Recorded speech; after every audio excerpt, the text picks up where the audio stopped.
Welcome to The Real Deal, a Real Madrid podcast with me, Jarod Hector. I am joined by the man who started ESPN's TrueHoop, their print and digital NBA outpost that nurtured the careers of all of your favorite NBA writers, pretty much. All came through that. And he is also the author of the brand new book, Ballistic, the new science of injury-free athletic performance. Henry Abbott, how are you, sir? Great, man. I really like the intro. Funky music. The music was sounded really good in the headphones, I got to say. I always joke to Sid that it sounds gladiatorial, like we're about to head into the arena, right? Get ready for battle. And that's, it's very much, if you are a Real Madrid fan, that's the ethos, right? Like you walking into the Bernabeu and it's like, all right, man, it's time to go. Our gladiators are going to battle. Yeah. Folks, this will be a really, really insightful and enjoyable conversation for you. Henry, beyond being one of the foremost NBA journalists, reporters, writers, is just an excellent storyteller and someone who's delved deep into the world of injuries and injury prevention for not just peak athletes, but also for human beings, just regular people walking the streets. And it'll be really interesting conversation because, as you all know, we have a club that has been dealing with some serious injuries over the last few years. And one of the ways I think the club needs to innovate is make sure they're doing everything on the preventative side to stop this from happening. I believe, as Henry does, that is the next frontier of all professional sports. The teams that will be the most successful in whatever sport and win all the titles going forward will be the team that figures out this piece right here. Now, easier said than done because there are a billion reasons why it's hard for teams to do that. But we still think there's a way you can bring humanity and be more humane when it comes to injuries. So, Henry, I'll start with sort of that broad, basic question, which is, what was the impetus for writing this book and delving deep into injury prevention and working with Peak Performance Project, which is P3, the Santa Barbara outpost led by the great Dr. Marcus Elliott? Yes. Well, Jarod, that I, for some reason, took a detour into money laundering and dirty money. And, I think it's important and I'm proud I did it, but it was also just such a bummer, right? You and I would talk about just, it makes you feel terrible about the world, right?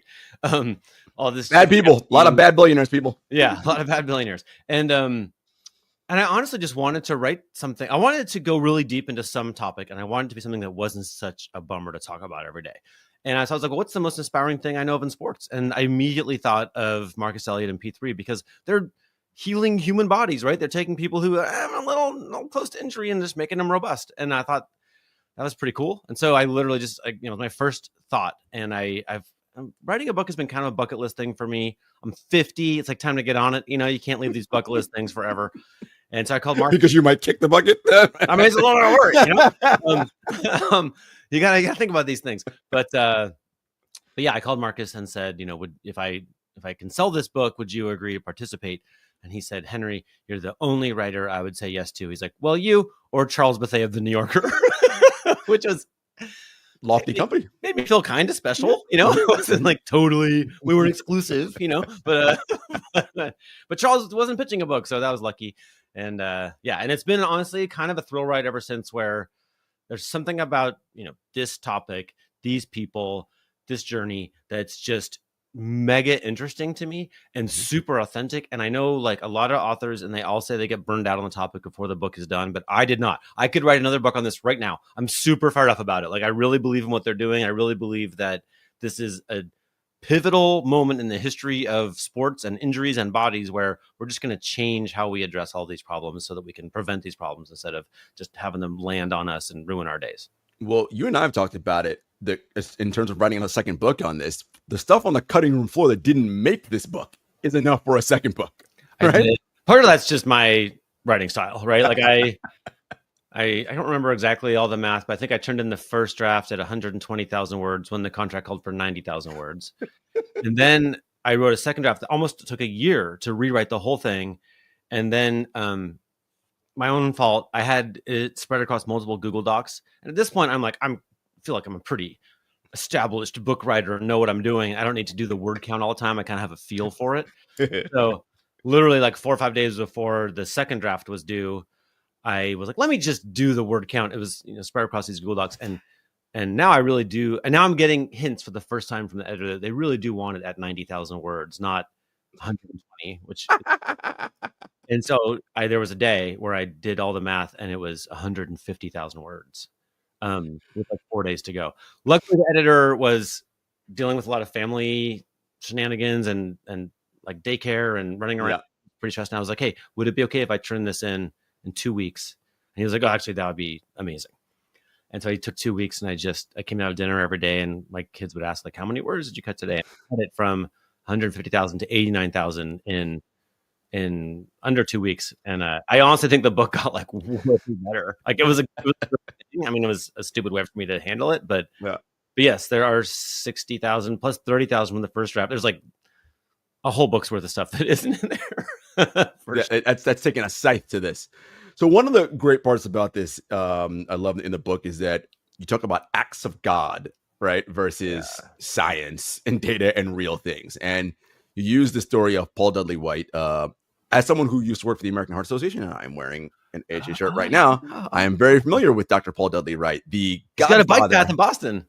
He sure does. Yeah. The godfather of modern cardiology, right? Yeah. We used to think, Henry, that heart attacks were acts of God. Well, it's just your time. God decided to strike you down with a heart attack and life's over.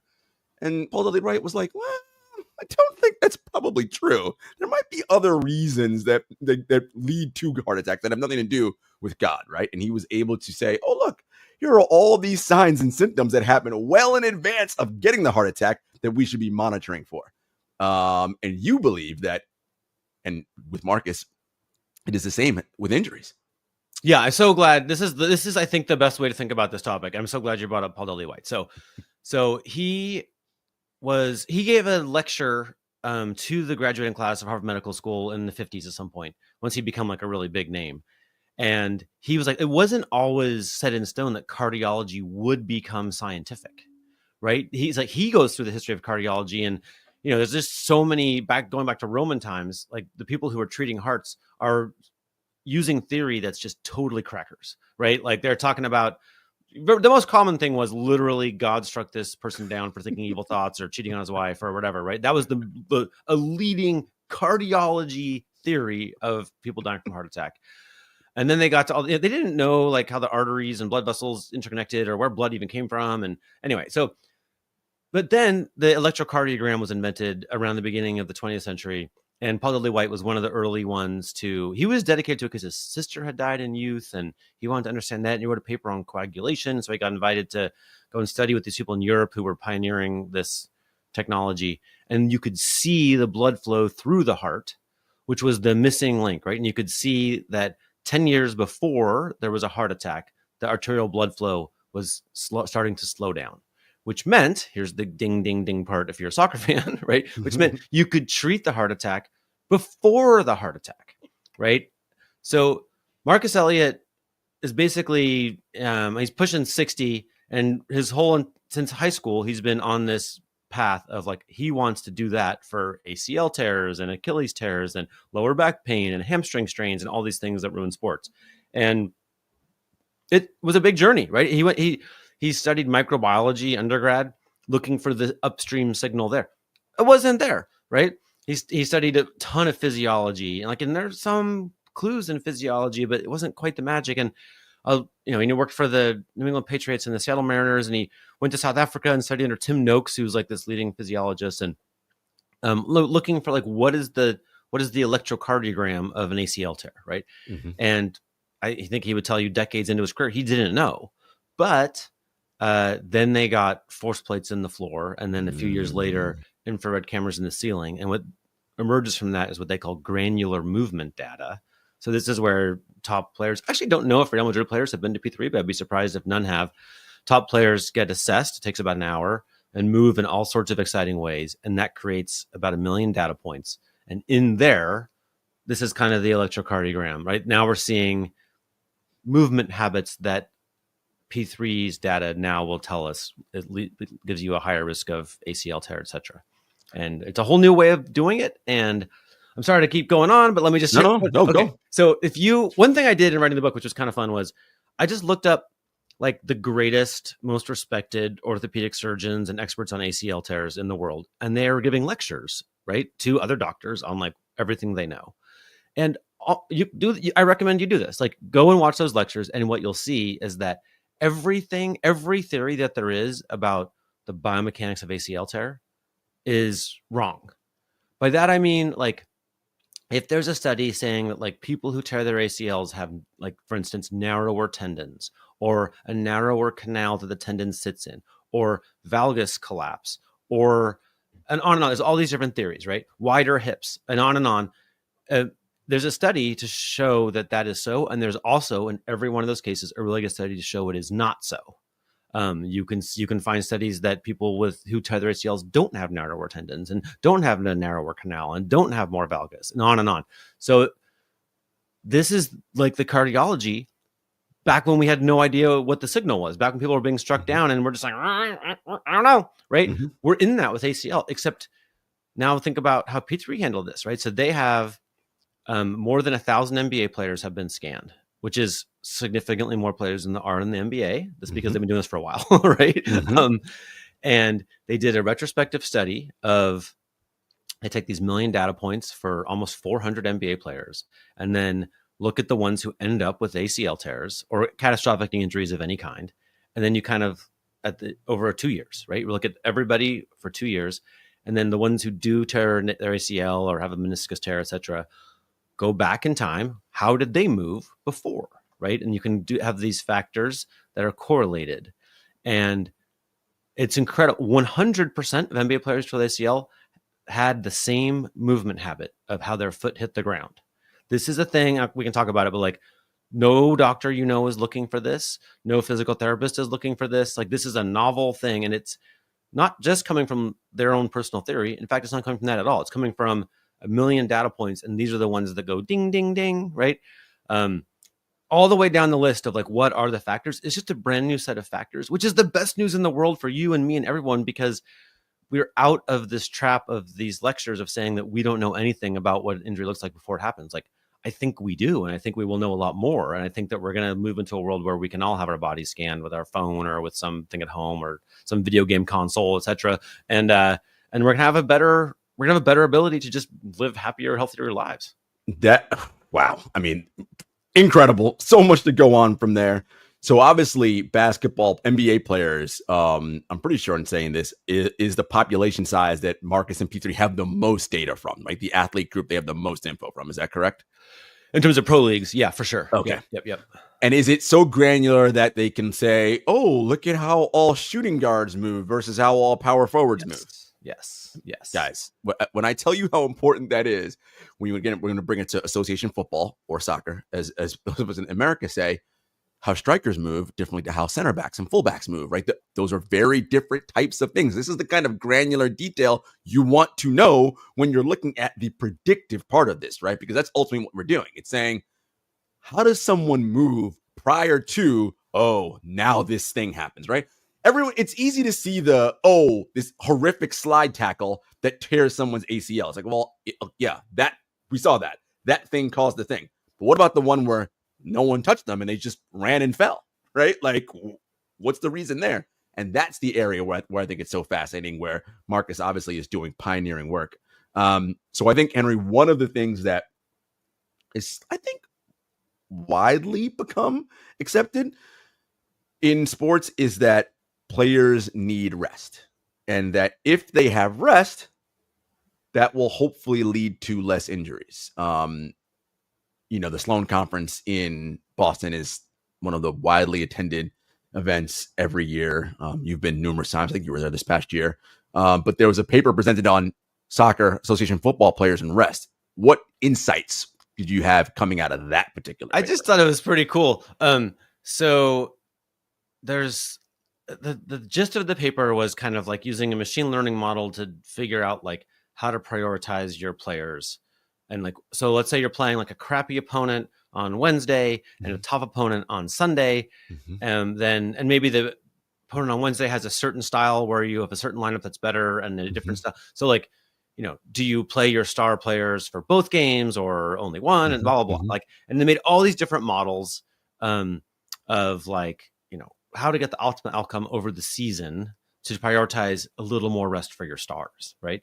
And then they had a little chart of like, if you were the most conservative, you would play this way. And if you wanted to get the most wins, you would play this way. If you wanted to reduce injuries the most, you play this way. And then there's like the absolutely batshit crazy, I do not care whatsoever about my players' health way. I just want to win. I'm only thinking about today.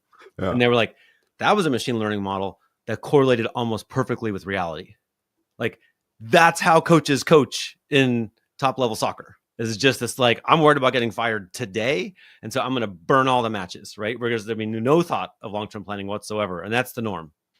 And what's so interesting about that, as we drill down to Real Madrid, is as our fans of the club know, we have players on this squad who, and association football is different from basketball in the sense that they're playing multiple competitions throughout the calendar year, right? Mm-hmm. So if you're Real Madrid and you're in La Liga, right, there's the La Liga season, right? Just like how Arsenal has the Premier League season. That's once a week Napoli, or so? Is that what it right, is? And that's one match a week, right? Yeah. And then you're in your European season, which is Champions League or Europa League or Conference League or so on the leg. So oftentimes there's a Champions League match on a Tuesday or Wednesday and your league game on a Sunday. There is also your domestic cup, right? So if you're in the Premier League, it's FA Cup. If you're in La Liga, it's Copa del Rey, right? And then there is your national team in the international break when you have these ridiculous matches that you also play. So soccer players are literally playing year round without any kind of rest. And I saw this stat and it blew my mind. A couple stats. First, Jude Bellingham. By the way, Henry is from England, so he is an England national team fan. That one player. So he is obviously England's young star, and he is Real Madrid's young star. David Beckham, everybody knows him, one of the great players of all time. At the same age of 21, Jude Bellingham has played 5 times as many minutes as David Beckham. Henry, that to me was alarm bells. I was like, what the? I was like, so what we're saying is we want Jude Bellingham's career to end at 25 is what we're saying if we do that. Yeah, when back in the earliest part of me caring about injuries, I don't know, 2010, 11, something like that. There was a study that really motivated me, which was from, I think it was from the Premiership. But basically, those players used to play once a week, as you say, which meant the habit was they would play super hard on Saturday or Sunday, and then they would rest a couple of days. Then they would do a crazy hard training on Tuesday. And then you have the full 3 days. If you're going to do a crazy hard workout, like a cardiovascular, like 70 minutes on the treadmill or some like big workout, right? Then you'd have a full 3 days to recover. Then you play again the following weekend. And on that schedule, your body gets stronger as the season goes on. But then they added just the Champions League, which meant twice a week, which meant never having a hard workout other than in games. And injury rates went up 6-fold. And there's debate about, is that because of the more minutes or because of the missing the training?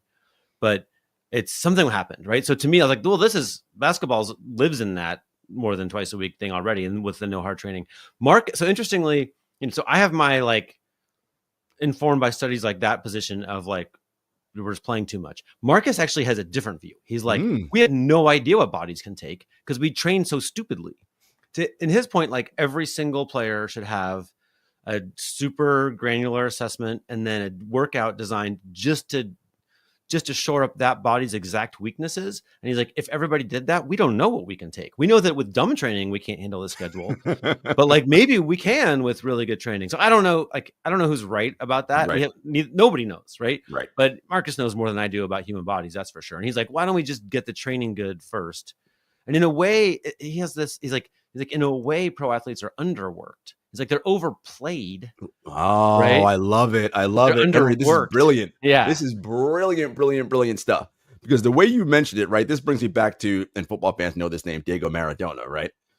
A mercurial figure, to say the least. But, I mean, a freaking supernova. I mean, talk about a dude who on the pitch, holy hell, that man can boss. Yeah. Can also boss off the pitch. This is part of the reason why he ended his life a little bit prematurely, you would argue. But he would go balls to the wall in that game on Saturday or Sunday, party like a maniac for 48 hours, like after the whole weekend, have those days that Henry talked about to recover, super hard training on Wednesday, Tuesday, midweek, have the recovery, bang, I'm ready to do it again on Saturday. Like, I was like, well, that's so there is something. Sounds like you're thinking about that lifestyle for yourself, Jarod. Are you? Is that in the cards? I think you had to have already been like trending towards that. I think now starting it, probably not going to end so turn well. on this no, stage. I don't. Nah, Okay, I don't think at this stage of my life, probably not going to work out well. But I've been doing it like late teens. Yeah, might be okay, but I don't think so now. Yeah. But that's the idea, though, right? Because if you have all these matches, right, 2-3 times a week, to your point, well, when are you training? You're not. Yeah. It's literally, okay, we're just going to kind of get some rest. And the games become sort of those super hard training sessions, which to me isn't good because the games have stakes and consequences, i.e. we have to win this thing or we're getting knocked out. And they have mean people shoving you to the ground and knocking you over. And this study is older, but like, I think that the injury rate per minute of practice is X. And if you're using the game as practice, as your exercise, right, it's the injury rate per minute is 4X. So basically, like, it's just a shitty way to train, right? Like you're going to get your guys beat up if you train them there. I know there's no choice in most of these things, but I do think there's every reason to believe we could do better, right? The model, like, come on, my paper at Sloan and like we're doing the super insane short-term thinking over here that everybody already knows that's not right. Right? Like, Real Madrid fans will know the name Federico Valverde. He is our 26-year-old midfielder, the engine of our team. Henry, he's the kind of player when you watch football, he's a guy that you would like in that he gives max effort all the time. Fans joke that like Fede must have like 17 lungs because it seems like he never runs out of energy. And I'm like, oh no, he for sure will run out of energy at some point. He led all the top 5 leagues in Europe in minutes this year, between club and country, with 6,480 minutes. 466 minutes more than the second place person, which is Bruno Fernandes of Manchester United in Portugal. 486 minutes, Henry, is essentially a little over 5 full 90s, right? So he essentially played 5 more games, a little more than 5 more games than the second place person on that list. And I joke to fans, that's not a list you ever want to be number 1 on, is most minutes across. Nope. That's not a highlight. Yeah. I mean, it's a sign that he's very lucky that he has a physiology and biology and that he can cope with a crap ton. Right. So that's kind of like saying, I don't know, like maybe someone who can lift the front of a car. Right. Mm-hmm. Great. They've achieved a lot physically. Does that mean it's smart to give them a car to hold? Nope. Like what is dumb use of that person? Right. Like, yeah. I don't like, so I guess like one of the things that comes to mind when you say this is I guarantee, actually, there's a story that's not in the book that was in the version of the book is when I went to Chicago to meet the P3 staff at the combine, they had just had dinner with an NBA team that they think is really smart. Right. And at the dinner, the guy who's like their director of performance or something broke the news that they were not going to sign a deal with P3 because in his view, the organization wasn't ready for it. They weren't like responsive enough, open-minded enough, data-driven enough, like ready to train according to P3's recommendations.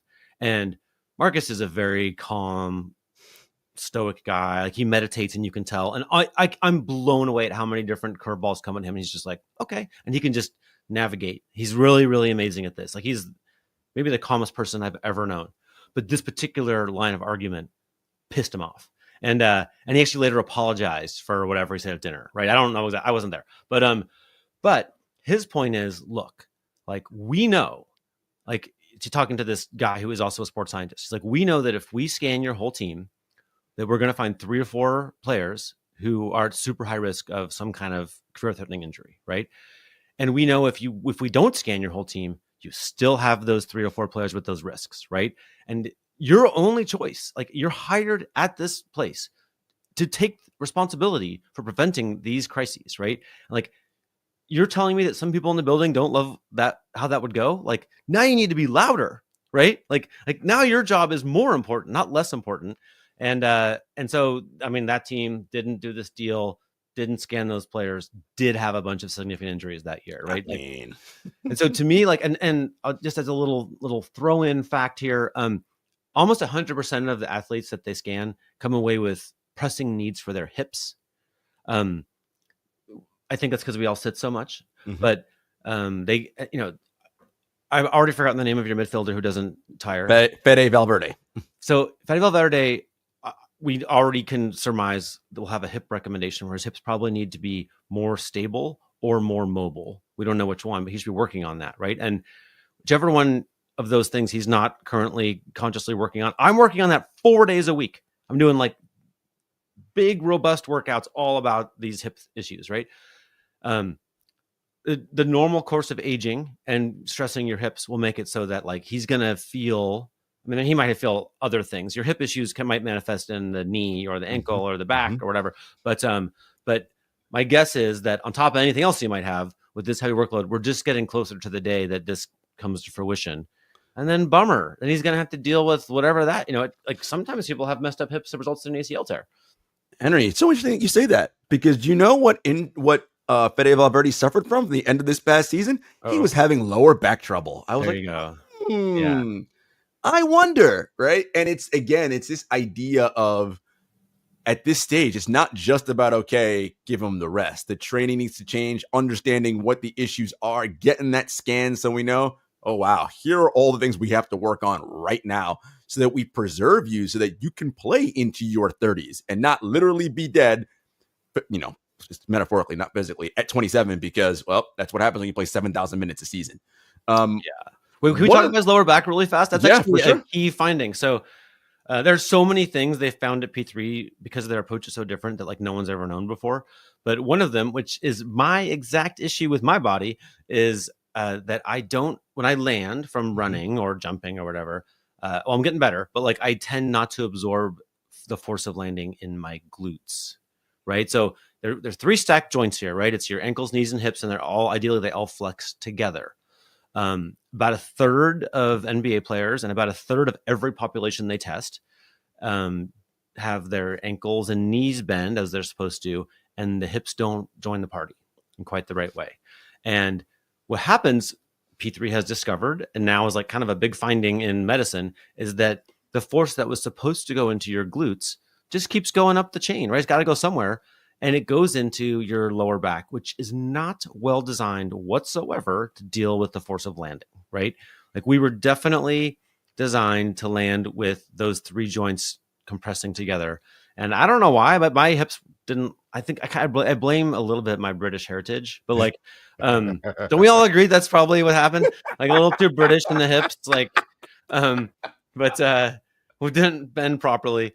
And so now that's what I work on, right? Is like all kinds of strengthening and mobility and stuff just to engage my hips more. Like this is the I haven't ever heard this man's name before today. I've never seen him play. I have no idea what I'm talking about, but like it could be that he should be doing the work I'm doing just so that every single step he takes over all those minutes, the force goes into his glute and not his lower back. And if that's the case for him, then it's never going away. Like until they start addressing this, it's never going away.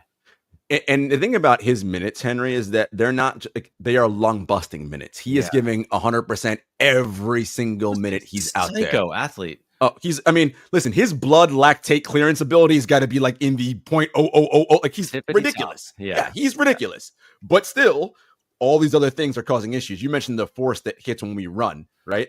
That and I forget, either you or Marcus might have said it to me one time, but the amount of force, like when you come up and land at running, is ridiculous, right? And that's hitting those small muscles, not your glutes, your hips, your psoas, like the big things that need to be absorbing that, not the little, oh, now I got a bad ACL, now my lower back hurts, not right, because everything else isn't firing the way it should be. Yeah, exactly. So one of the standard tests that's part of this assessment they do is you stand on an 18-inch box and then you just step off. Don't jump off. You just step off and land on 2 force plates. And the record for NBA players is to land with 11,000 newtons of force.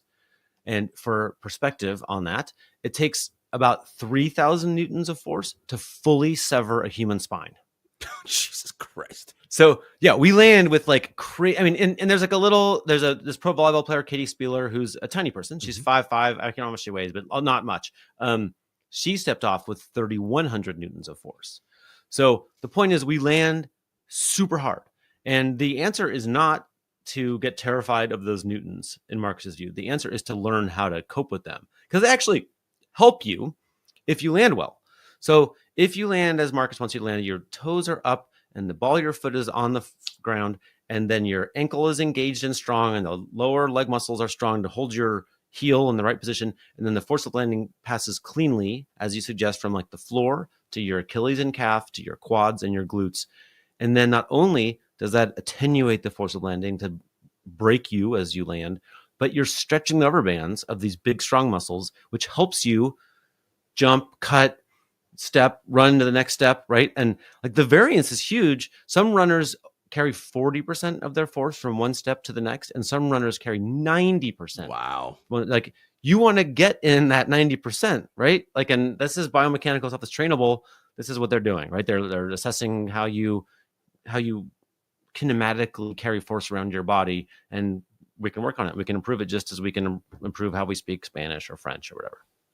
You know, you mentioned that NBA team that said, you know, we're not ready to do that. Marcus is like, what do you mean you're not ready? Yeah. But Henry, there are when I say real concerns, real from the standpoint of there are people with competing agendas inside every organization, whether it's an NBA team, an NFL team. Everybody holds hands and sings Kumbaya.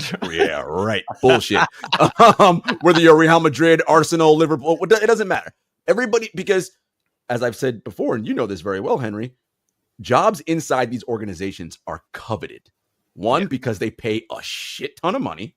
Two, the lifestyle you get to live because of that is quite good. And all the fringe benefits, and read between the lines when I say fringe benefits, are pretty fucking good. Right? Well, and with the European soccer teams too, like, let's be honest, like the coaches dress really well. I mean, I do. They have the good swag. The team gear is really cool. And the NBA, everybody looks terrible. But in European soccer, come on, you're getting off the bus looking pretty sharp. Like, oh, listen, the deals and all this stuff. I mean, the BMW, all the great things you get. Yeah. So there are competing factors and reasons that make consensus building very difficult inside of organizations. However, let's break it down and let's get into the details, right? Like, why is it so freaking hard for a team like, which is Real Madrid, because that's what we're talking about, the richest club in world football? This should be an easy thing. Hire Marcus and his club. Come on out. Let's do the thing. Let's roll with it. Why is this so difficult and challenging? So think about being a doctor and a cardiologist in the 30s when Dr. White is saying, like, you know, everything that you've ever practiced is wrong. You're an idiot. Yeah. People aren't like, oh, great, get more of that guy in here, right? That's not how it goes. You're proud. You're a proud cardiologist. You've been telling your patients X, Y, and Z forever.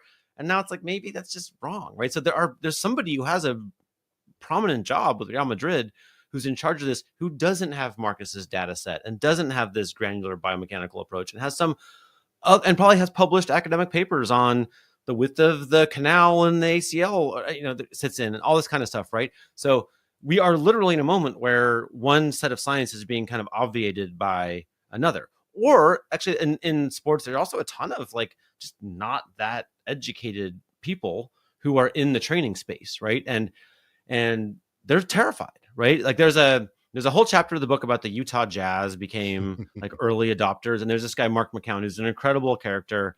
And he was exactly the kind of person who would be obviated by Marcus. I mean, he's an educated guy, but he didn't understand what the hell Marcus was talking about. Like kind of dumb, weird luck. P3 ended up training this guy, Rafael Arujo. Do you remember him? Hoffa, they call him. And Mark noticed that Hoffa went from like totally immobile to like a little bit mobile after training with P3. And so he flew out to Santa Barbara and be like, you know, basically, what are you doing? And then just dedicated essentially the rest of his career to like pivoting to this new approach, this biomechanical approach, and brought out almost everyone who played for the Jazz for a year, Darren Williams, Kyle Korver, Rudy, Paul Millsap, Rudy Gobert, like all became like some of the earliest adopters of P3 in the NBA. But Mark was very, very, very unusual in that he was willing to just kind of subvert his own learning for somebody else's, right? And eventually it cost him his job. Like it took a while, but eventually somebody who was like, hell no, we're not listening to Marcus MP3 replaced Mark, right? And maybe Mark's a little pissed about that, but yeah, there's somebody, and Mark's explanation to me is that every single person in pro sports is job scared, and they're particularly job scared if someone comes along and says, the way you've been doing it isn't the way we want to do it anymore. So Marcus's take is that, the billionaires actually really legitimately want to reduce injuries, but can't help but rely on their trusted experts who are in-house, who very often treat the billionaire's own family, right? There's someone who's like trained your wife when she had lower back pain or whatever. These are people who are like part of the family, and that person just isn't eager to give up control of these things and to look silly. And actually, there's one other part too, which is I witnessed this firsthand. So then there's another category, which is I don't think I should say the name, but there's like a pretty famous NBA front office guy explained to me that he thinks that everything they're doing at P3 is exactly dead on, and 100% the future, which is why they've purchased all the same equipment and they're going to do it all themselves in their own facility, which is kind of, on the one hand, you see the logic. The problem is the data set, right? Correct. Like they're at P3, they didn't have any useful conclusions until they had hundreds of players, right? Like, so for instance, if I'm landing on the force plates as I was describing with, 3,000 newtons, is that too much? Is that not enough? Like, if you only have 12 people in your data set, we don't know. You can't answer any questions like that. Or actually, one that came up there, this is actually important for soccer, I think, is they do this thing called a one-off skater, right? So you can imagine like you stand on one leg on the force plate, and then as explosively as you can, you just leap sideways, right? Some people leap with their shin at a very steep angle, and some people it's more upright. And does the super steep angle relate to injury? It's like, well, if it's your mom we're testing, then and she gets a steep angle, she's going to hurt herself at a steep angle because it takes incredible musculature to like be stable in that position. But if you only test like cornerbacks in the NFL, then you're going to find they cut like that every day. They can handle it like crazy. And so it's safe for them, right? You have to have so many elite athletes in your data set to even answer these questions. So like when your Real Madrid players go through, like I guarantee that they can handle a really steep angle, but you need to have 100 of them before you can start drawing conclusions about like what are their injury risks, right? So that's what this, the individual team approach is sunk on this very point.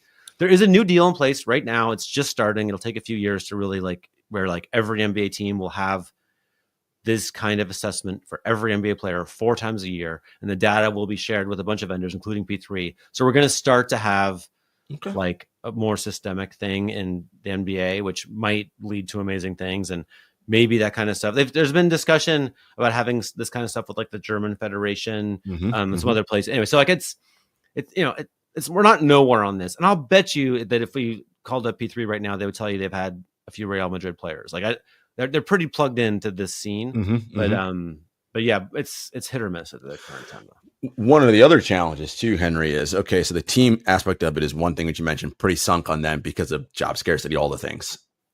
Is the athlete portion of this, right? Because these players are competing for minutes. Minutes means salaries and bigger contracts and whatever.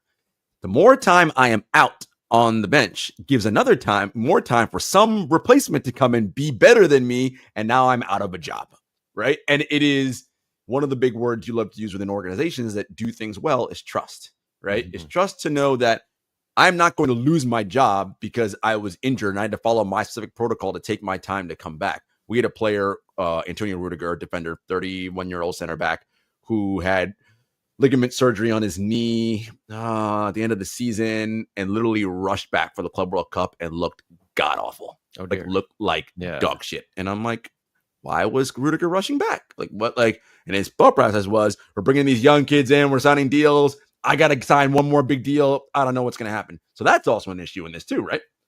Oh, anxiety makes us all stupid. I mean, like it does. Like, I mean, I don't say that lightly. Like everyone's anxiety is like very popular globally right now, right? For sure. But it's not the way to make good long-term decisions, right? I think you really do want to have a manager who's, trying to get. I think it would be good to have a selfish manager who wants to get the most possible wins this season, but like just the technique of that shouldn't be spaz. right? Shouldn't be panic. It should be like, well, you know what? We're going to want you in the cup final. And so we're not going to play you today. And I still love you. I didn't forget you. And we're not going to fall in love with the other person just because you're gone, etc. Yeah, it's just crazy. It's crazy to me. I've been watching a ton of the U.S. women's national soccer team and Emma Hayes, and I just read her book, and she's been plugging in, and I think something like 24 players have their first new caps on her, and a lot of rotation. She has convinced the veterans on the team that that's a good thing, right? And many of them have been absent from the whole international window entirely, right? And in some cases having babies and stuff, right? And I just feel like, okay, it can be done, right? If your goal is to make the U.S. national team super strong, then they have a pool of 50 players, and because at any given time half of them are going to be out injured, because that's how women's soccer goes right now, right? But but I feel like Emma Hayes isn't. I mean, she's a very, very high skilled coach, but I don't think she's the only one in the world who can pull this off. I just don't think other teams are trying that, right? I don't think they're trying to build this kind of trust, which is a bummer, because I think that we're going to want that, right? We're with this thing, with the 2 games a week and the 6 times injury thing. It's that's a problem we should all try to solve together, right? The coaches and the players and the agents and everybody, the owners, nobody wants these players injured, right? And it's doable. We can do better. Especially because it doesn't seem, Henry, that in any sport, whether it be football, NBA, whatever, that these calendars are shrinking anytime soon. No, it's just, we're just adding more and more games and more tournaments, because the greedy people who run these leagues and whatever just want more and more dollars. But as you always say, the special thing is the athlete, right? Tyrese Halliburton is the special thing. Jude Bellingham is the special thing. These are the special things that everybody wants to see do and perform at its peak level. Increasing games and this kind of help, that's not the way to do that, right? It is. And so now, to take a lesson from the NBA, since we know that we're not reducing games anytime soon, as a matter of fact, we're adding 2 new teams in the near future, which means more games. The goal is, how do I deliver my guys to the most important part of the season at their healthiest, so that they can be best, so they can win tournaments? And that is depth, right? And that, I think, is a huge part of that depth also is this kind of preventative nature when it comes to injuries, right? Being at the forefront of this. And, it's also humane, right? It's the humane thing to do, right? And it's good for your end product. That's what's going to cost people to spend $1 gajillion, because they're like, woo, I'm going to get to see Tyrese Halliburton run around, do amazing things. I get to see Jude play until he's 30. That's what you want. Yeah, I think if at one point I asked Marcus kind of what's upstream of all of this being handled so stupidly, right?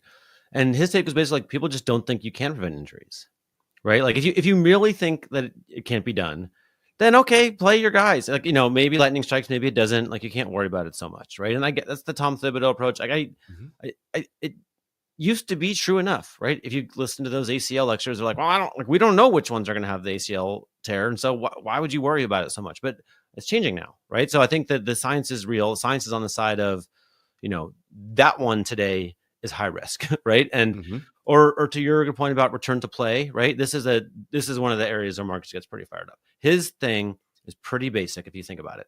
So return to play has been run by surgeons, and they have calendar-based timelines. So you get an ACL. I'm going to screw up the numbers, but it's something like 120 days after your ACL surgery, then you can do X, Y, and Z stuff in the gym, and eventually you get to plyometrics and all this stuff, and then you can return to play when your operated on leg is 90% as strong as your other leg. To Marcus, these are the most archaic possible measures. Stupid right? as hell. Your ACL tear was caused by a biomechanical movement pattern that maybe you still have, right? To them, it's just high school physics. You can literally see it in a little computer model in the back of the gym, oh, look how much force there is. Look how many newtons are pressing on this ligament. Is that still happening? So, and the leg that you're doing this 90% of, the other one, the healthy leg has not been trained for all of these months. So now you have this super weak leg, and you got 90% of a weak leg, and we don't even know if you can move. So his point is, we should do the full assessment, the P3 assessment that we did back when you were healthy, and you should return to play when you move like you, right? When you have the ability to cut and etc. like you used to do, right? And when you're moving like you, okay, now we're good to go. And the surgeon shouldn't be in charge of that, right? That's a biomechanical question, not a surgical question. And the tissue is like only a fraction of the issue, right? It's mostly like, how do you move? We it's so interesting that you bring this up because it is, I've talked about this before, it's like this idea of personalized medicine, right? Mm-hmm. Everybody is different, right? Someone who comes off of an ACL, it may take them 5.5 months to move like how they used to move. Mm-hmm. It may take somebody else 8.5 months. It may take somebody else 13. I don't know, but those are the timelines. Not my calendar says this, this, and this. And Real Madrid fans know this well. Eder Militao, by the way, we had a rash of ACL injuries, Henry, like just a rash. Eder Militao tore his ACL in August of 2023, was out for a full year, came back in 2024. Guess what he did? Tore his other ACL in November of 2024. Yeah. And I was going to say, right? And I imagine it's coming because of what you just said. The other leg's super weak. You still have that same problem in how you move.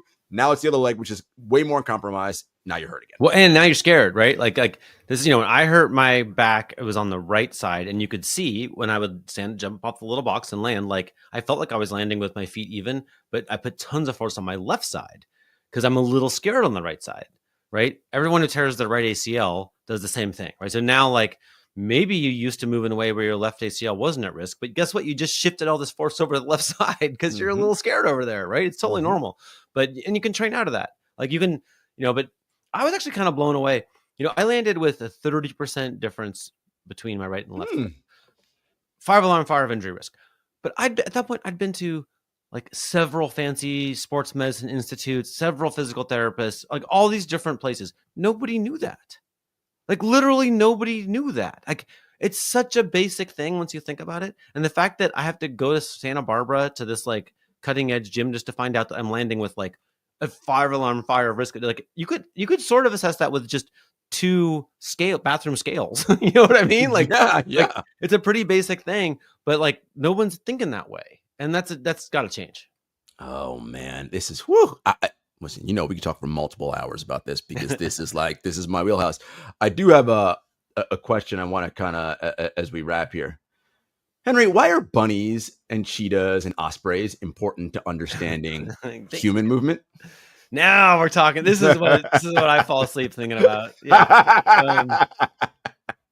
Yeah. So I immersed in Marcus's lessons and just freedom of movement. And, ultimately Marcus's view is that you want to move super freely. Like I started thinking about like 2 dogs off leash on the beach, just romping, right? Like that's what we naturally do. If you have kids would naturally do that on the beach if we let them, right? But instead we're all in car seats and we're rigid and bike helmets and, and we don't get to be quite so free like that. Actually, the dogs don't even get to be free like that anymore. But someone's going to yell at you. But but that's how you get the biomechanics of a really elite mover, right? Is this like all that kind of twisting and turning? Like this is like learning a language, right? This is like learning to play a song on the guitar. Like this is a neurological process of like perfecting all these little movements and getting good at it. And once you're really good at it, you don't get injured as much, right? So in Marcus's view, unfortunately, to gussy up your half broken body, you got to go and do some prescriptive things. In the language learning model, this is like you got to go decline verbs, right? You have to go master vocabulary lists.